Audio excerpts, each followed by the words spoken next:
Hello. Close natin pa. Hello, gandang umaga sa inyo lahat. Nandito na naman tayo sa isang episode ng BULLGAR. Taga full screen yung akin. There we go. So, today is Friday. Let's start this then. So, Friday ngayon. So, yung iba naka-weekend mode na. Yung iba hindi pa. Pero as usual guys, mga nanonood, eto si good morning Lay, good morning Chad. So, as usual guys, i-like, share, subscribe nyo yung video ko para doon sa mga high, sa mga sasabihin sa mga high, pero sa mga ipakita nyo sa mga friends, families, and pets nyo yung mga magagandang balita na ibabahagi natin today. Oh my God. Medyo masakit palalaman ako, pero pagaling na ako. Konti na lang. Konting-konti na lang. And, ano pa nga yung sasabihin ko? Di ko pa alam sa stream ko mamaya. Smash that like button and subscribe. Alright, so, nandito na rin si Rin. Welcome to the stream. Make yourself comfy. Titipla pa akong kape, kaya wala pa akong iniinom. Meron pala akong announcement mamaya. Actually, announce ko na ngayon, guys. Mamayang gabi ay hindi ko pa alam ang i-stream ko. That's the announcement. Anyway, let's start. God. Ipapadala ko sana sa yung pandesal, kaso by the time na dumating dyan yung pandesal, baka ako makunat na. I mean, special pa rin siya kasi galing sa akin. Pero 'di ba? Lipat nga natin dito yung camera para hindi ako pumipikit kada nagbabasa ng news. There we go. Yan. Hit the bell notification like Phil Swift slaps the holes with the mind of Zeus using flexing. By the way, kumain na ba kayo guys? Si Rinrin wala pa nangihipan ng pandesal sa akin eh. So, yeah. Kumain na kayo muna. Ako hindi pa ako nakain actually. Woke up 8:30 pero sabi ko alangan kapag nag-start ako ng breakfast, ilalatag ko na lang muna sa harap ko. Pag tumigil ako ng mga matagal, mga few seconds, that means I'm chowing on something. Alright? So, without further ado, let's start with the first news for today. And that one would be, asan nga ba ito? There we go. The first news natin today. Tadan! 700 sheep and goats were arranged in shape of a syringe to encourage vaccinations. This happened in Berlin. So, tasty bits of bread did a trick for about 700 sheep and goats to join Germany's drive to encourage more people to get vaccinated against COVID-19. The animals... probably the same guy that made a heart using goats. So the animals were arranged on Monday into the shape of a 330-foot syringe in a field at Schneverdingen, south of Hamburg. And yung shepherd, si Wib Schmid-Kochan, spent several days practicing with her animals. Sabi news yun lang daw. She said in the end it wasn't difficult to work things out. She laid out pieces of bread in the shape of the syringe, which the sheep and goats gobbled up easily when they were let out into the field. The organizer, Hans-Peter Etzold, said the action was aimed at people who are still hesitating to get vaccinated. No, you're not late. We just actually started. Also, ni Joseph, may sakit na naman si Lay. May sakit ka na naman. Sige, inom ka ng maraming tubig ha. Tsaka bili kang noodles. No, may paracetamol ba kayo? Naku, finiture ko sa obituary last week paracetamol Anyway, ayun, sabi nga nila, the German government has made an accelerated vaccination campaign its top priority in attempting to beat back the latest wave of COVID-19 infections. The percentage of the population that has received at least 2 shots stood on Monday at 71.2%. Those who have received a booster shot has increased much faster in recent weeks, and they now stand at 38.9% of the population. So, yun. Unang-una, what the hell? Unang-una, ang daming tinapay na nagamit for this particular, because, it's 700 sheep and goats. Well, madali yung magpaglatag ng shape ng syringe. But the question is, how much bread was needed to keep them in place there? Also, oh wait, what the hell was that? Oh, sino to? Teka, dapat task ko yung widget ko. Tambay! Welcome to the stream. Thank you sa pag-like ng channel ko. I hope you enjoy your stay. Asa na nga tayo? Yeah, sasabi dito. Yung mga, actually, this is aimed for people who are, takot sa bakuna. Pero, ang nasasabi ko lang, guys, huwag kayo masyadong matakot. Kasi, it's good for you guys. It's a vaccine. Hindi naman siya gano'n. I mean, nakakatakot siya. Takot ako sa Takot ako sa, takot ako sa turok ako. One of my biggest fears are actually syringes. So, anytime na I am a real, sino to? Tataas ko nga yung widget ko kasi yung widget ko ay nasa Hold on. There's my alert box. I had to put this on top of everything. There we go. See. So, like I said, I am afraid of syringes, but I will always get the opportunity to take a vaccine because if you do get COVID and the symptoms are severe, you're gonna get, IV drip, which is even more painful than the regular needle. Tapos they're gonna get blood tests, which is also gonna hurt more than the regular vaccine shot. What's the worst thing na maturukan ka sa shoulder? Well, mabigat yung kamay, ganon. I guess if you have a freak allergy. You're gonna get fever, ganon. Pero that's much better than, tanking the entire COVID shenanigans, basically. So, if you guys aren't vaccinated yet, well, please get vaccinated.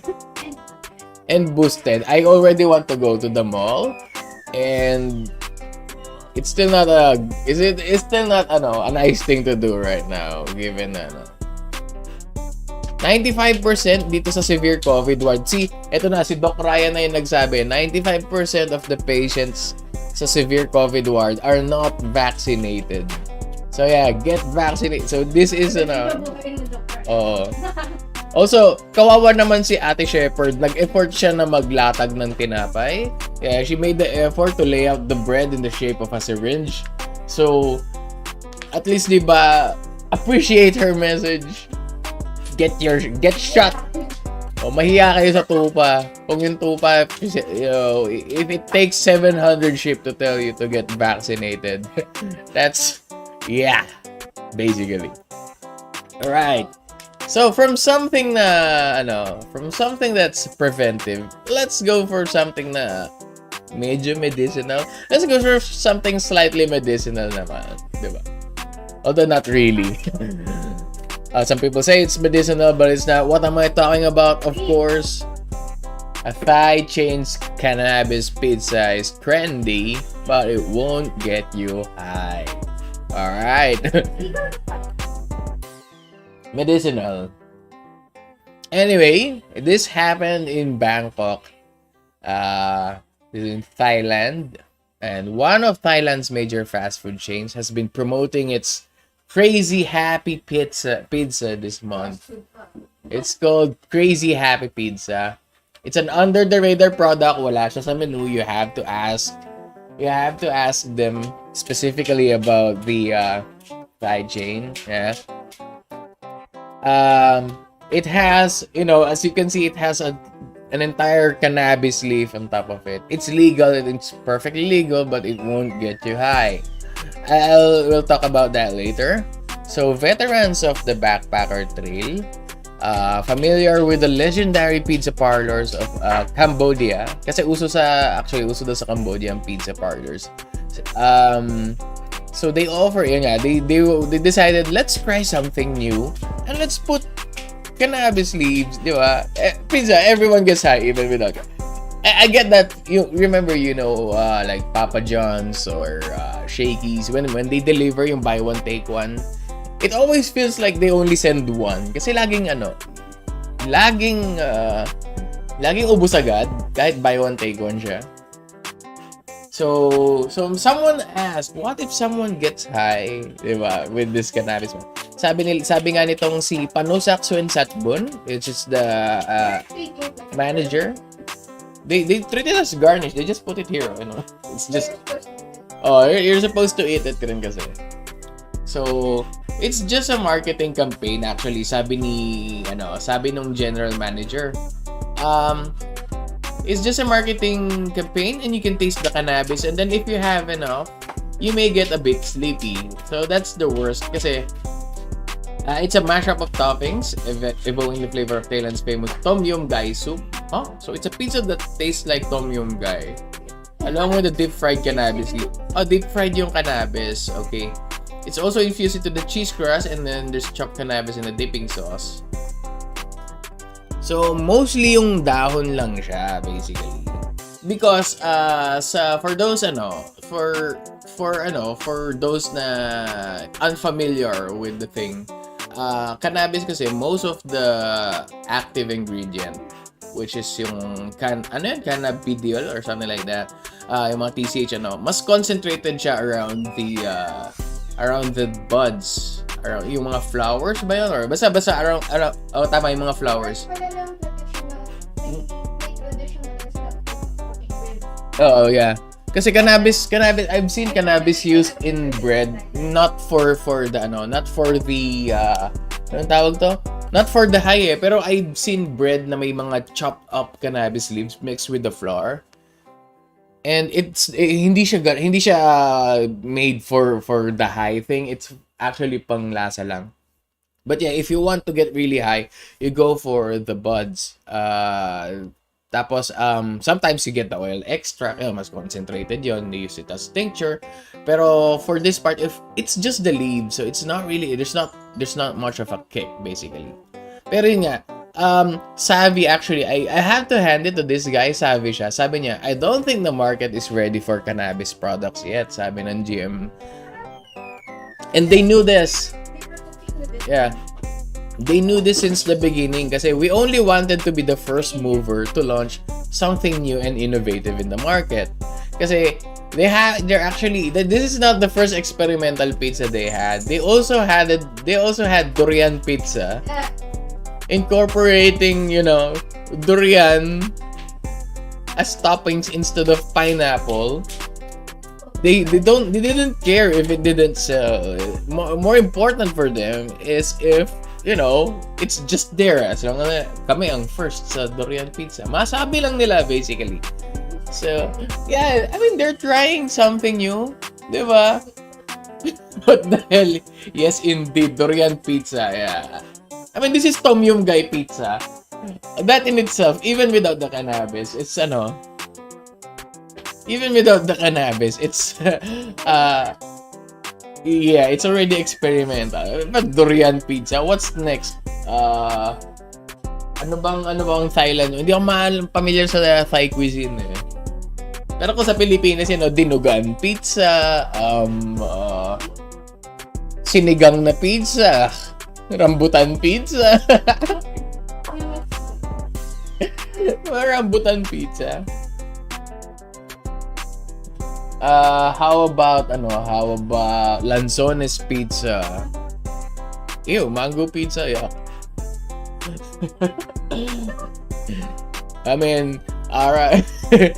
Kayo kung magkakaroon kayo ng pizza na, if you go to if you have the tools and the skills to make pizza, what would you put in the pizza na you think would still taste good pero unusual enough na you don't think people will be familiar with it? Ako siguro the most creative I can get is probably pizza with a bit of tinapa. So parang anchovy pizza lang siya. Hindi masyadong experimental sa ganong stuff. So yeah, anyway, that's it for being tawag dito. That's it for cannabis pizza. Now let's look for another food-related thing. And this one is kind of funny. Siomai pizza. That's gonna be dip dish. Kung siomai pizza, it's gonna be a dip dish. Tapos the depth is just deep enough to cover the top of the Shalong pizza. Pag slice mong ganun babaha. Yung stuffed crust niya. Stuffed crust Shalong bao. Alright, so next natin. What's next on the news? This one's also food related. So this one is, it's actually kind of funny.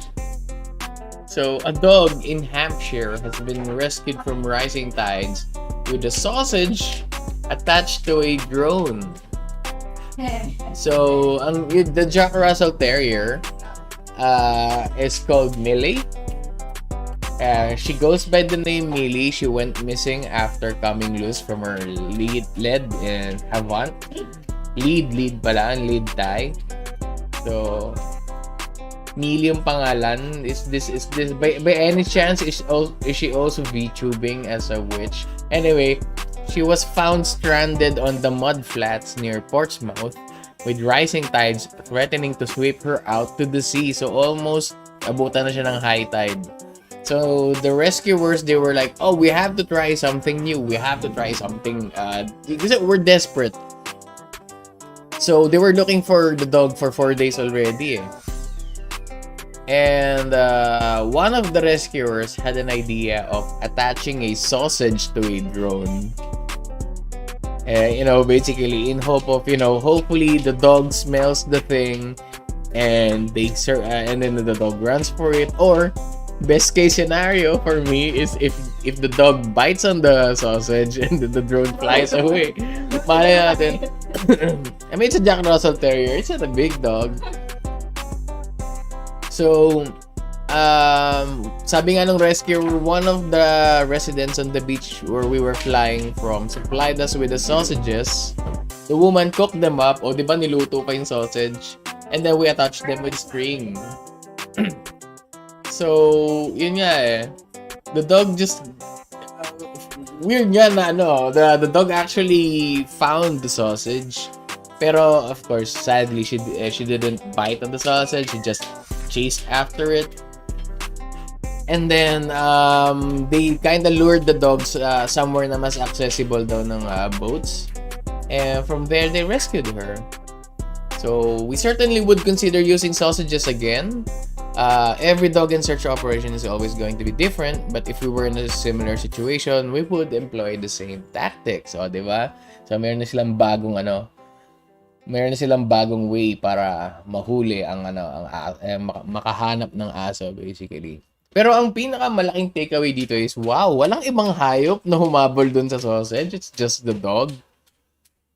They did not get the attention of I mean, these are mud flats, so I'm guessing some predator or like a crocodile or a snapping turtle would at least be attracted to it, or birds, diba? I mean, seagulls could be nearby. Those things are kind of like mine. So yeah, so himala rin na the sausage didn't attract anything else but the dog. And that's basically it for that news. Kind of funny. I'm gonna give it that, pero it's smart as well. So from hotdog, lipat tayo something na medyo disturbing, pero sa totoo funny pa rin. So ang next natin na news is Prince Charming mannequin mistaken for a body rolled up in a carpet on a motorway. So, this suspicious object spotted on the M11 motorway sa Cambridge. This is Cambridgeshire. I don't know where that is, but it says Cambridgeshire, so probably UK. It prompted the call to the police who were deployed to track down the car kasi it wasn't sticking out, it was showing through the windows. So when they found the vehicle, they were told by the driver that he was taking the dummy to a birthday party. So Cambridgeshire police said when we received a call on Saturday lunchtime to reports that the vehicle was traveling along the M11 with a pair of feet poking out in the end of a rolled up piece of carpet. Alarm bells were naturally ringing for the informant and the control room. So we managed to track the vehicle down in Angel Grove, where our officers discovered there were indeed a pair of feet belonging to a mannequin dressed as Prince Charming who was on his way to a themed birthday party.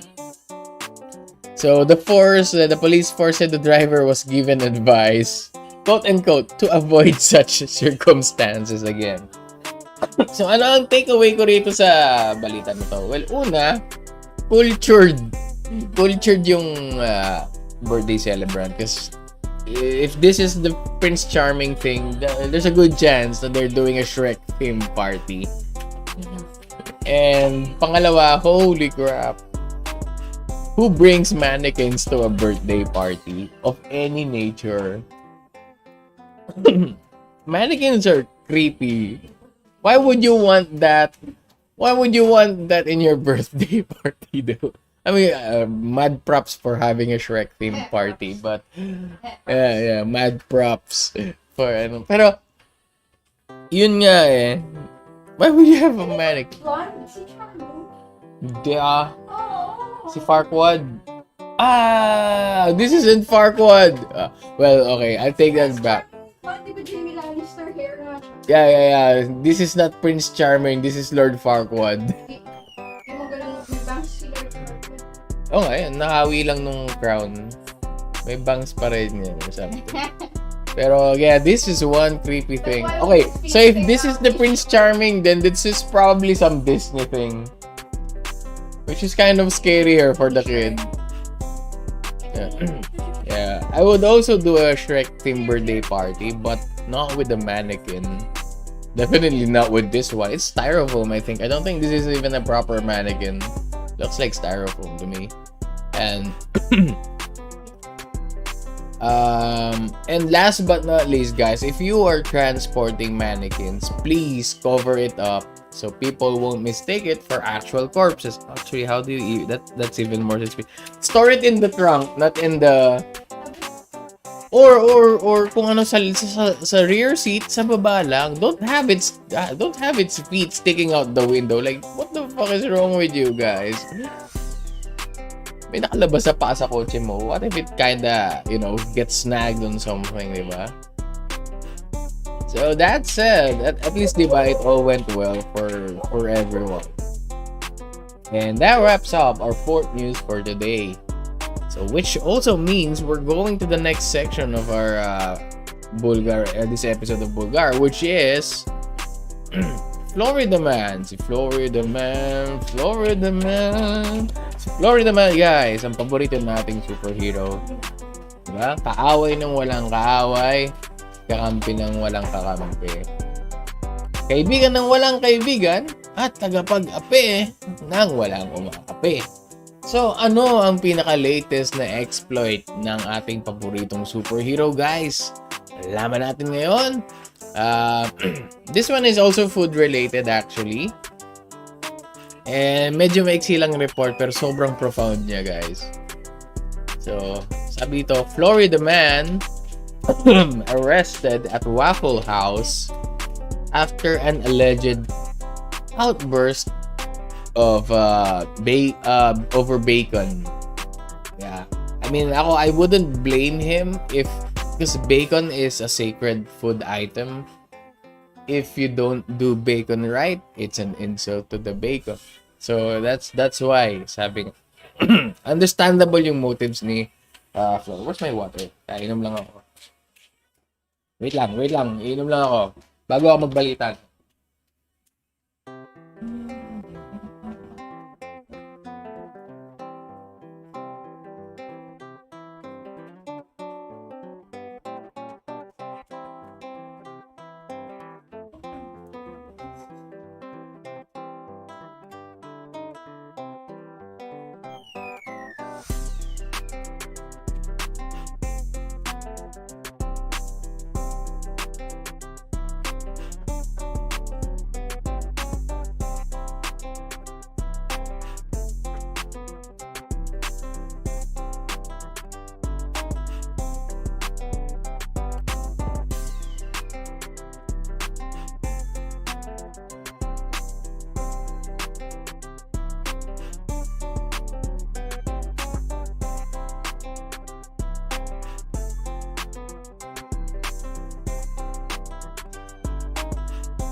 kinabukasan.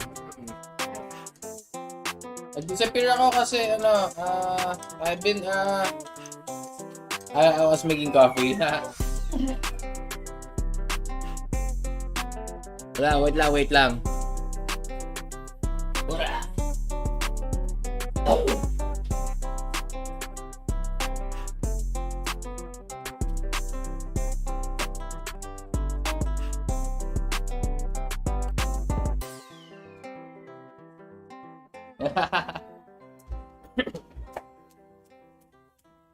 Wow.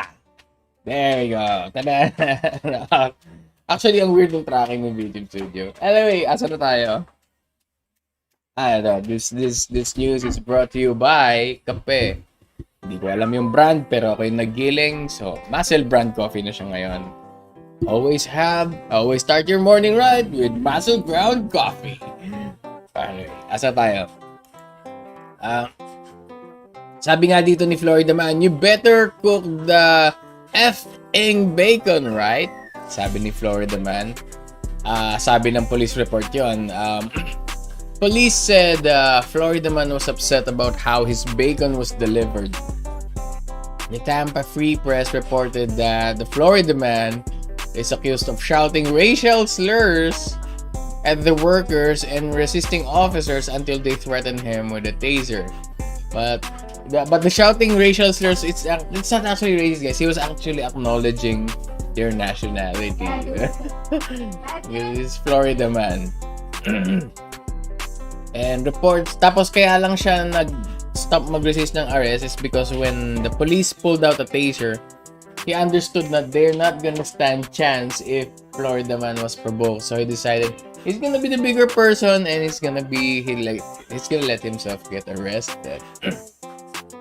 So, ang bagong powers ni Florida Man basically is, according sa police report, added sa new abilities niya ay disorderly intoxication, resisting an officer, and simple assault. Diba? He's currently talking with the police officers at Lee County Jail.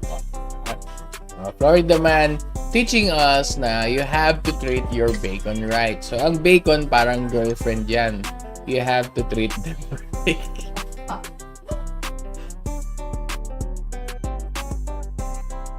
Diba? So, yun. Yun nga. So, that actually, maiksi lang yung sa ating Florida Man. Apparently, actually, I was looking at Florida Man news over the past few days and almost everything had murder involved. So, nakakaurat ibalita yun. Since it's Friday today, this is all the news. This is all the news we have for today, guys. And that means we are going to the next section, which is obituary section, rest in pepperoni edition. And also that means we have to kill the music here and start with something new. There we go.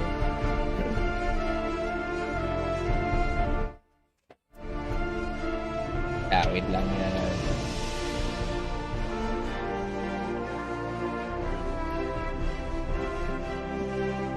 Yeah, there we go.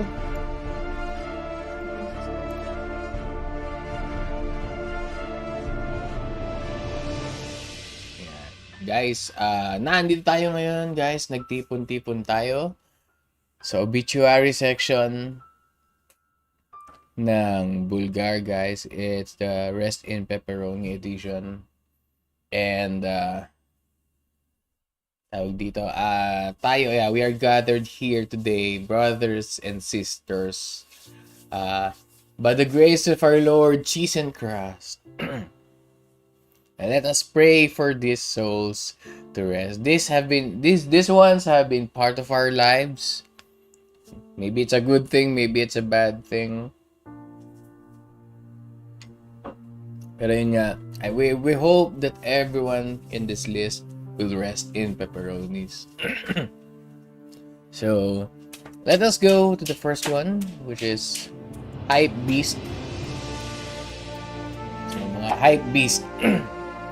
The Parmesan. The name of the good, the Parmesan and the Holy Mozzarella. Amen. Yeah. And, yun nga, first natin is ang mga hype beast, guys. Date of death is before 2020. And I hope you guys, wala kayong kilala masyado na, na hype beast na nawala na ngayon. Sana nandun pa rin sila, pero unfortunately, it is not meant to be. The hype has died, guys. So, tingnan natin. COVID killed the culture. Nalala nyo naman 2019, especially 2019. 2018 to 2019 is actually kasagsagan ng hype beast culture dito sa atin sa Pilipinas. And, nandito na pala si Mirey. Mirey, talagang inabangan talaga tong part na to.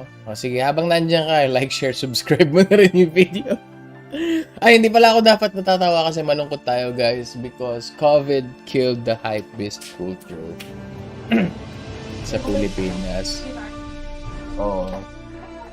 So, if ever na lang may makita kayo na naka-hype beast attire, guys, mga naka-susprem, mga ganon. Oh. Is, maano na lang siya, parang offshoot na lang siya ng hype beast culture. Hindi na siya, So, I hope you guys, I hope you guys keep your hype beast attire sa para lang alalahanin nyo na part sila ng buhay nyo. Para pag matanda na kayo, nakita nyo itsura nyo ng mga panahon na to. Next natin, okay, to celebrate hype beast culture. Hype beast culture taught many people the meaning of the term social.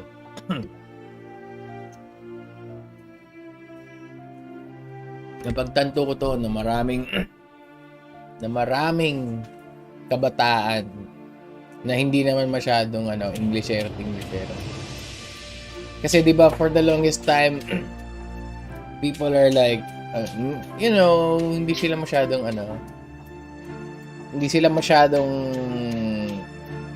familiar sa mga ganung social media, pero they don't really care about the term social do sa social media. Basta alam na Facebook, social media platform. Alam ko yan kasi marami akong pinsan na hype beast and they really don't know. And then, yun nga, nakita natin sa mga shirt nila. Ano ba tong ibig sabihin ng anti-social, social club? From there, actually, that is a weird but interesting thing is I found out that a lot of people na in the hype beast culture, they actually understood social in that sense after they got into the hype beast culture. So it's not all cringe, it's not all bad. I mean, it's its own culture, diba? You have to respect, guys. So, also, isa sa mga pinaka-importanting contribution ng hypebeast culture sa Pilipinas ay it increased the demand for police tape. So, naalala ko kasi for some weird reason, police tape ay mabenta. Kasi para silang alternative sa straps. I'm not sure. Actually, hindi ko alam kung bakit police tape of all things, diba? Pero they have those yellow strap things, and kapag wala kang pangbili ng strap things, I guess you buy the police tape. Same vibes din naman. Gangsta pala si Mirey. Mirey, gangsta witch ka pala dati. Kaya pala napariwara ka.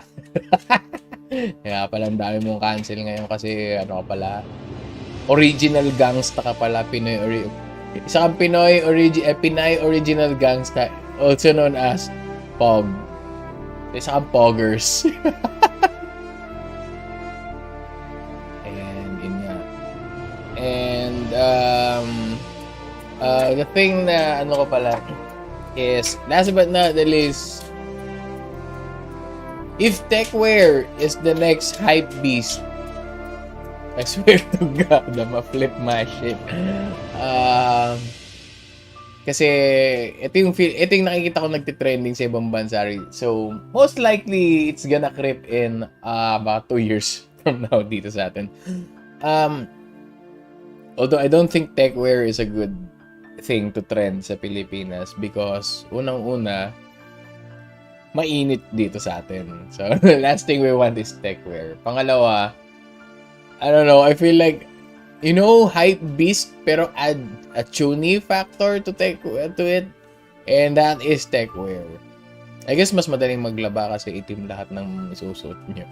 Pero other than that, if techwear is the next trend after, nako na lang. So, yan. So, i-celebrate natin ang hypebeast. Minsan nakakaasar yung mga hypebeast group pag nasa mall kasi may ingay sila. Pero for the most part, it's just a bunch of people having fun. We're just getting old, guys. Just a bunch of people having fun. Unless they flip your food. Hindi naman. May ibang makalat, may ibang hindi. Pero that's just tao. That's not hypebeast culture to blame. So, next natin sa list ay kredibilidad ng Bales Advocate. So, date of death, actually matagal na kami nag-iisip na wala siyang, tagal lang patay to. Pero at least, after 1/26/2021, confirmed na siya. Diba? We have, yun nga, kasi we have Samuel Jackson na vibes. So, nadamay, because mga tao sa bansa, we were all crying, inang bayan, we want Samuel Jackson. And inang bayan was like, we have Samuel Jackson at home. So, tingnan natin. Let's celebrate credibility ni Bales Advocate if it ever existed. So, of course,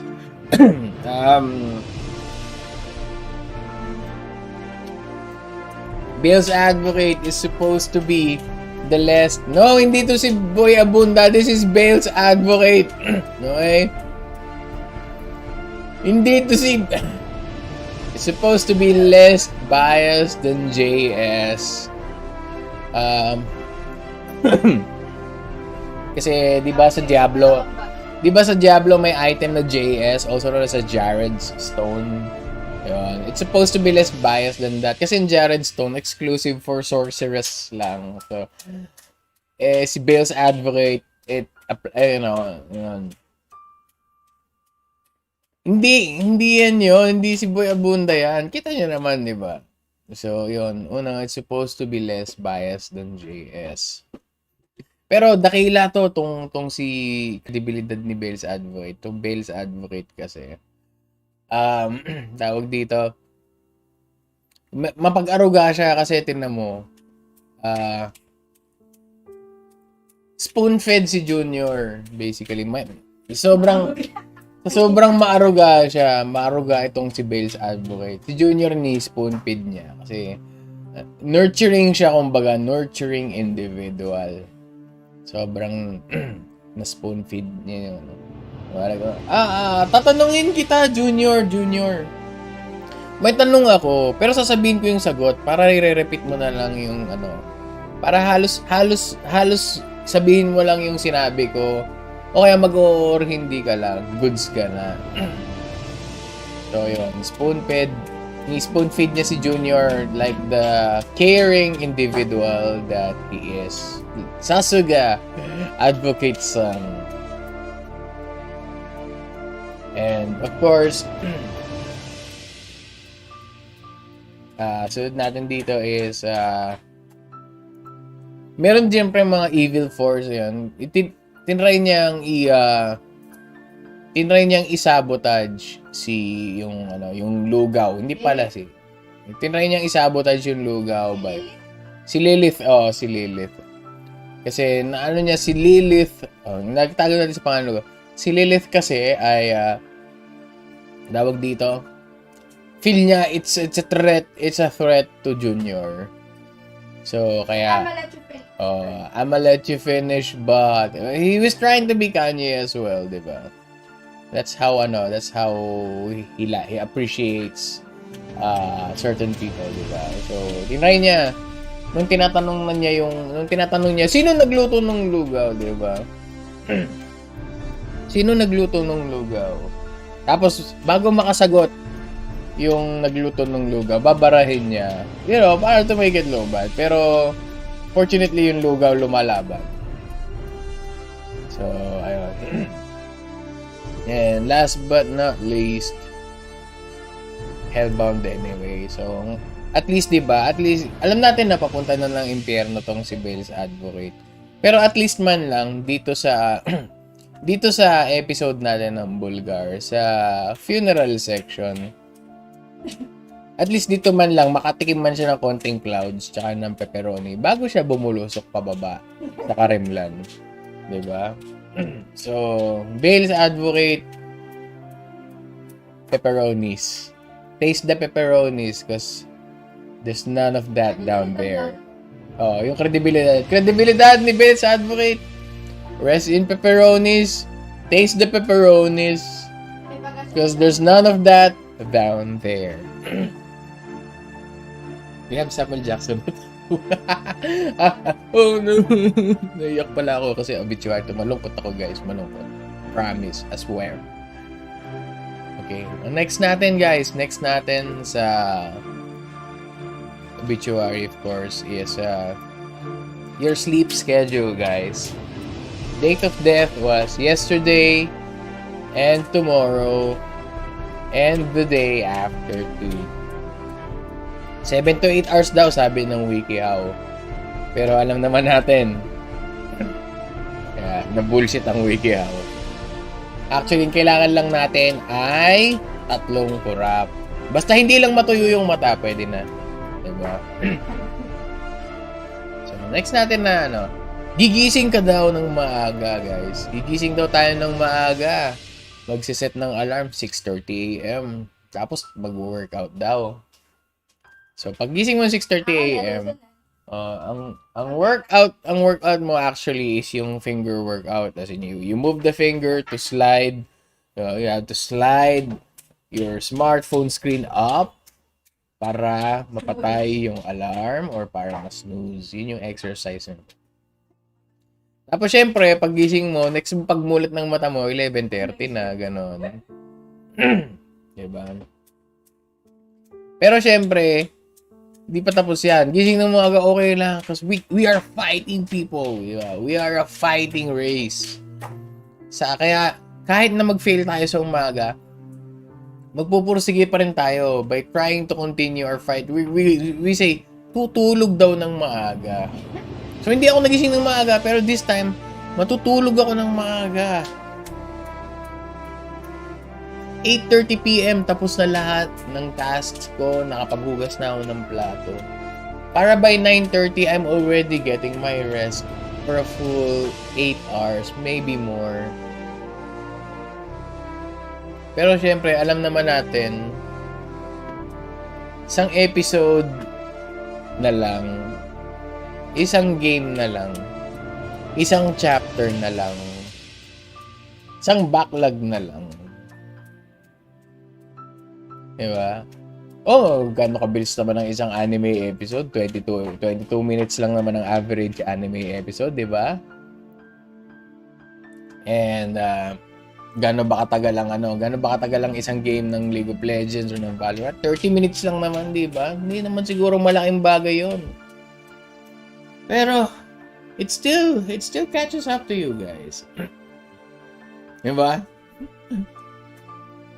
Galing ako yung gabi yun.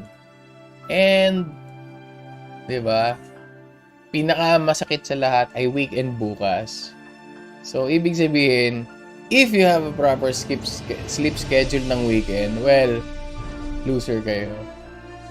Because Friday and Saturday night is a time of no sleep. Because if you sleep ng maaga ng Friday, sayang ang Sabado ng madaling araw. Sayang ang Sunday ng madaling araw. Diba? So, weekend, walang sleep schedule.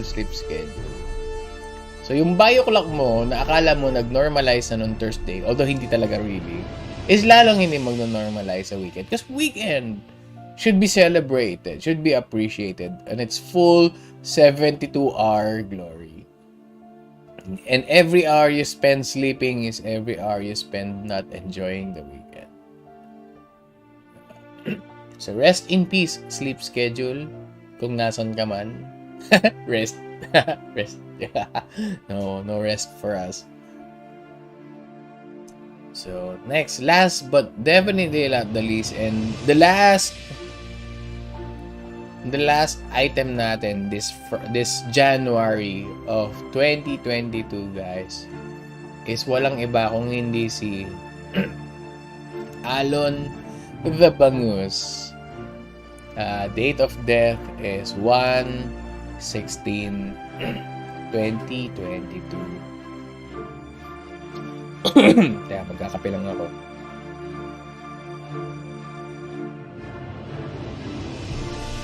Kilala natin si Alon the Bangus as a bangus Vtuber. Ang masabi ko.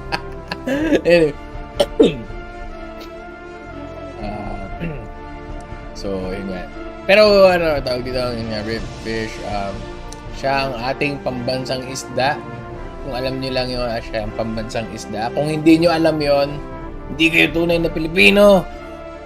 Inubutuloy ako. Hindi nyo alam na pambansang isda ang bangus. Shame on you! Respect the dead, guys. At kilala natin siya sa isa sa mga pinakamaarting VTubers ng panahon niya. Kasi magaling siya sa art. Kung sa taxidermy ba si Alan magiging relyeno? Pag tinaxidermy siya, magiging relyeno. Hindi. Iba naman ang stuffing ng relyeno sa ano. Why? Paksiw siguro. Mas mapapreserve siguro pag ginawang paksiw. Pag relyeno, hindi mapapreserve. Hindi siya matatak. Tinapa. Pwede tinapa. Ay, di, pwede tuyo. Dinaing pala. Oh, mummification yun. So, si Alon the Bangus, ang isa sa mga pinakamaarting VTubers na nakita ko. Legit. Maganda yung art style niya. Magaling siya mag-drawing, ganon. So, maarte siya. Diba? Nakita nyo naman yung mga art niya, diba? Sa Twitter niya. Tsaka sa ano. So, yeah. Well, appreciate natin yun. And I think she's still taking commissions naman. So, sa kabilang buhay. So, yun. So, let's look forward to her ghost art. O, diba? So, kahit na nasa kabilang buhay na siya, at least doon siya magdadala ng kulay. So, sabi nga, diba? Sabi nga ng isang sa kasulatan, makulay ang buhay doon sa kabilang buhay. So, siya yung tagadala ng kulay doon. Next naman is Tropa ni Mire. So, kahit na pambansang bangus siya, kahit na national fish siya, di ba? Hindi siya perfecto. Tropa pa rin siya ni Mire. I mean, isa siya sa mga most trusted online contacts ng ating Primera Cancelita na nandito sa comment section ngayon. So, apparently that's a thing. And kahit na bakit ako na naman? Oh, this is not about you, Mire. This is not about you. This is about Alon. Stop making this all about yourself. Dahil dyan, 1 point ka ulit. Yun. At yan ang huli kong cancel point sa obituary section. Unless magkurontong ka ulit dyan. Anak, umayos ka muna, okay? So, yun. Tropa niya. Oo nga. Anong currency? Pag nagbabayad ng public. Hindi ko alam. Actually, hindi ko pa alam ang presyo niya. No? Sa tinagal-tagal kong kakilala ni Alon the Bangus, hindi ko alam kung magkano commission rates niya. Hindi ko sinecheck sa Twitter. I think wala yata sa Twitter niya. Crypto. Cryptocurrency Pag nasa heaven, cryptocurrency. Pag ililibing ka lang, crypto ka. Eto, mabuti naman. Of course, last but not the least, hindi naman lahat bad news para kay Alon. Actually, guys, she has the honor of being the first ever Grand Slam recipient. Yeah, first ever BULLGAR Grand Slam Award. Seal of approval. Carabao Seal of Approval. So, Grand Slam siya. Kasi siya ang pinakaunang-unang Vtuber, Filipino Vtuber na na-feature sa lahat ng section ng BULLGAR. So, nasa horoscope siya. Suki siya sa horoscope. Na-cancel na natin siya during one of our Exes Cancelled sections. And nandito na rin siya sa obituary. So, congratulations, Alon Dabangos, at dahil yan, meron kang Grand Slam Seal of Approval. O, diba? Sabit mo na lang sa leg mo yan. Hindi ko alam paano kayo sasabit kasi isda. Eh, problema sa'yo, streamline ko eh. So, at as usual, tulog na naman siya during this episode. So, mamaya or sometime later this week, makikita niya tong episode na to. So, yun. So, Alon, kung nasan ka man, nandun ka. Rest in pepperonis. Yun. Di bale, kapag wala nang COVID, hanap tayo punta tayo sa pinakamalapit na Pizza Hut. Sama natin si Chad tsaka si Jinsei. Lagyan natin yung marijuana, parang yun nandun sa news, di ba? And yun. At yun po ang latest batch natin ng mga Yumao itong linggong ito. So like I said, hindi ko pa alam kung kung paano gagawin natin dito, pero at least alalahanin natin ang ating mga nasa listahan nitong episode na to.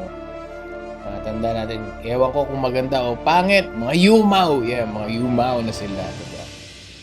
They make yao. So let us make respect to their disappearance and appreciate them. Actually, kanina ko pa sinusundot yung kanina ko pa tinatry bingwitin yung sombrero ni Captain dito sa dito sa projector actually. Anyway, rest in pepperonis. You might be missed. I'm not sure. Maybe yes. Maybe no.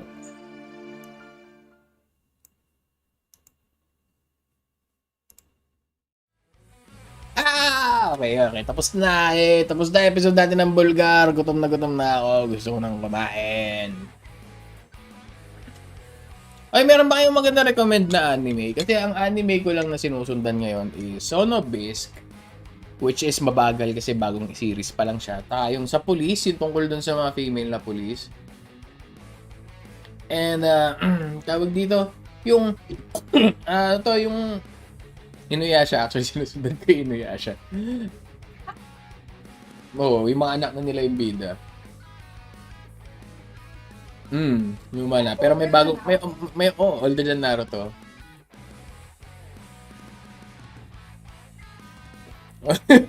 Ano tawag dito? Actually, guys, meron pala akong news. Itutuloy pa pala natin yung Remnant from the Ashes, guys. It's not over yet, guys. Apparently, pwede namin dalhin si Alon sa DLC content. So, yeah, that's still happening. Sometime in the near future. Yashahime, yes, Yashahime, pinanood ko. Ay, alis na si Vendor. Bye-bye, Vendor. Okay, actually, palis na rin. Natapos ko lang ito. Yashahime, actually, season 2 na yung Yashahime. Medyo pangit nga lang yung fight scenes nila. Sobrang walang kwenta yung animation. Well, sa bagay, hindi rin naman gano'ng kaganda animation ng lumang Inuyasha in terms of fight scenes. Pero maganda yung design. I mean, it's Takahashi. It's Rumiko. So, consistent yung art style. Tsaka ang galing yung mag-drawing ng female characters. Yung male characters medyo mukhang tinipid. Pero yung female characters niya, maganda yung drawing. JoJo's Bizarre Adventure. Mag-start kayo from the first season. Napanood na namin yung first season. Yung second season, gusto kong panoorin kaso wala pa kaming ano eh. Mamayang gabi, I'm gonna stream later. I'm not sure if I'm gonna stream games. I'm probably gonna stream ride along. Oh, babiyahe tayo mamaya. Actually, babiyahe tayo mamaya siguro. Malaki chance na babiyahe tayo. Pero ano yun, mamayang gabi pa yun, mga 10 o'clock. Para ano. Kasi may work pa ako eh. Mahabol pa ako ng oras work. Sige. Pag ano na, kapag sinaan na, kapag yung ano na, si Joseph Joestar, pag si ano na, pag si Jotaro na yung ano, baka makisama ako sa inyo. Kasi yung first season napanood ko na talaga eh. Up to the Pillar Man. Pero yung kay Jotaro, hindi ko pa nauumpisa. Although yung pinaka-mimetic na part. Alright, that is it. We're gonna have breakfast and I hope you guys have a good day. That is all. Otso Kalabaw! Actually, I'm really not feeling that one. Pero, sige, let's stick with that for now. That's subject to change. Goodbye!